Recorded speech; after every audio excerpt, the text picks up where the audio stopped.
कि दिल्ली की माताओं बहनों की हाय अरविंद केजरीवाल को लगी है और अब इनकी बारी गिरफ्तार होने की है।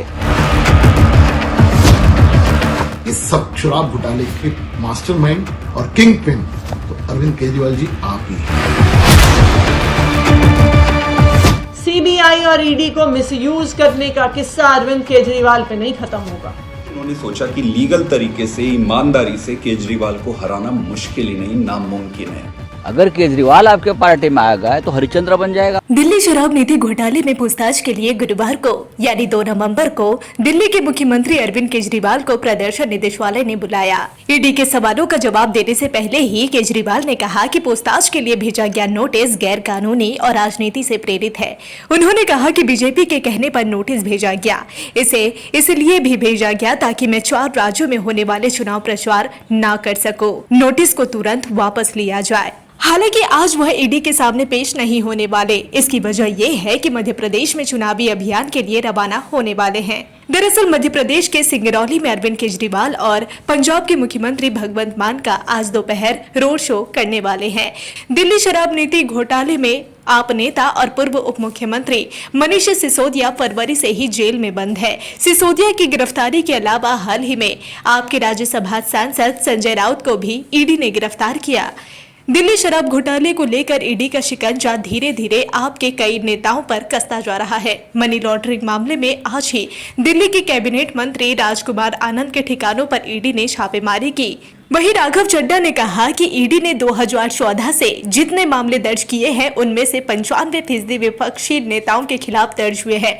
उन्होंने कहा कि इंडिया गठबंधन से बीजेपी परेशान हो चुकी है। उसने गठबंधन के नेताओं को निशाना बनाने के लिए योजना तैयार कर ली है। जैसा कि आप सब जानते ही हैं कि 2014 से लेकर 2022 के बीच में एजेंसियों द्वारा, ईडी, सीबीआई जैसी एजेंसियों द्वारा जितने मुकदमे नेताओं पर करे गए उसमें से 95% मुकदमे बीजेपी के राजनीतिक विरोधियों के खिलाफ, यानी कि बीजेपी के पॉलिटिकल ओपोनेंट्स यानी कि विपक्षियों के खिलाफ किए गए। आप सब ये बात जानते हैं कि 2014 से लेकर 2022 के बीच में बताया जाता है कि 125 बड़े नेताओं पर मुकदमे हुए। 125 में से लगभग 118 बीजेपी के राजनीतिक विरोधी हैं, यानी कि विपक्ष के नेता हैं। ये तो जग जाहिर है, आप सबने देखा, समझा, कई अखबारों में भी पढ़ा। और बड़े बड़े नेताओं पर मुकदमे किए। मनीष सिसोदिया से लेकर संजय राउत तक, राहुल गांधी से लेकर सोनिया गांधी तक, पी चिदम्बरम से लेकर फारूक अब्दुल्ला तक, अनिल देशमुख से लेकर नवाब मलिक तक, सारे जो बड़े शीर्ष नेता हैं अपनी अपनी पार्टियों के, उन पर मुकदमे दर्ज करे गए और केसेस को पकाया गया। पकाया इस तरह गया कि जब मौका मिलेगा, चुनाव नजदीक आएगा, राजनीतिक परिस्थितियां बदलती नजर आएंगी, तो समन भेजकर उनको बुला लेंगे, एजेंसियों के चक्कर कटवाएंगे और फिर भी वो नेता नहीं माना तो उसे पकड़ के जेल में डाल देंगे। ये चलता आ रहा है। और इस बीच एक बड़ी राजनीतिक डेवलपमेंट होती है। वो बड़ी राजनीतिक डेवलपमेंट है इंडिया गठबंधन का बनना।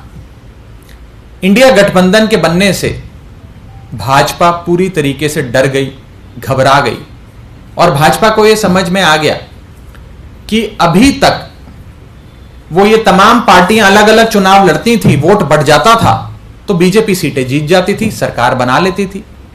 लेकिन इंडिया गठबंधन बनने के बाद सारे एकजुट होकर अगर चुनाव लड़ते हैं, भाजपा के एक प्रत्याशी के खिलाफ इंडिया गठबंधन का एक प्रत्याशी चुनाव लड़ता है तो भाजपा की सीटें कम होती हैं और भाजपा हार के नजदीक आ जाती है और लगभग हारती हुई नजर आती है।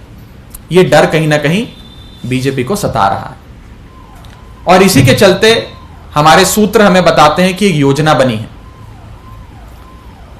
इन पुख्ता सूत्रों का कहना है यह योजना है कि जो टॉप लीडरशिप है इंडिया गठबंधन के पॉलिटिकल पार्टीज की, जो मेन नेता हैं इंडिया गठबंधन के, उन्हें पकड़ के जेल में डाल दो। जब टॉप नेता जेल में डाल दिया जाएगा तो वो चुनाव कैसे लड़ेगा? वो तो कोर्ट, कचहरी, वकील, एजेंसी, जेल के चक्कर काटता रह जाएगा। पार्टी कैसे चलेगी?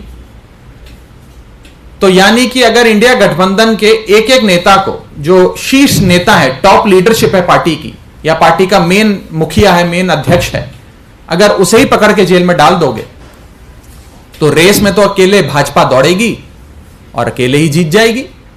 जब रेस में कोई दौड़ेगा ही नहीं उनके साथ तो अकेले ही दौड़ेगी और अकेले ही जीत जाएगी। इसी श्रृंखला में एक योजना बनी है और उस योजना में पहला अरेस्ट दिल्ली के मुख्यमंत्री अरविंद केजरीवाल का भाजपा की एजेंसियां करने जा रही हैं। दिल्ली में 7 लोकसभा की सीटें हैं। इंडिया गठबंधन अगर एकजुट होकर लड़ता है तो 7 की 7 सीटें बीजेपी हार रही है। आप भी जानते हैं, हम भी जानते हैं। और ये 7 की 7 की सीटों की हार बीजेपी को इतना सता रही है कि वो अपने अरेस्ट की शुरुआत दिल्ली से करने जा रहे हैं और पहला अरेस्ट अरविंद केजरीवाल जी का करेंगे, ताकि इन 7 सीटों पर आम आदमी पार्टी लड़ने लायक ना रहे। जब नेता ही नहीं होगा तो पार्टी कैसे चुनाव लड़ेगी?